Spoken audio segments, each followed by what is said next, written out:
घरच्या घरी रक्षाबंधनसाठी ब्रेडपासून बनणारी एक मिठाई आज आपण पाहूया. केसर कुटून याच्यामध्ये 1 चमचाभर दूध घालून बाजूला ठेवून दिलेले आहे. बाउलमध्ये 1 वाटी दूध आणि पिठी साखर, वेलची पावडर मिक्स करून घ्यायचे.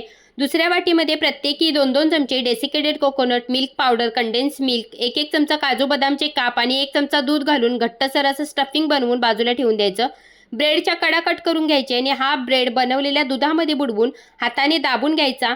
जे आपण स्टफिंग बनवलं होतं त्याचा छोटासा गोळा याच्या मधोमध ठेवायचा आणि हा ब्रेडचा आपल्याला गोळा बनवून घ्यायचा आणि हे गोळे आता एका बाउलमध्ये ठेवायचे आहेत.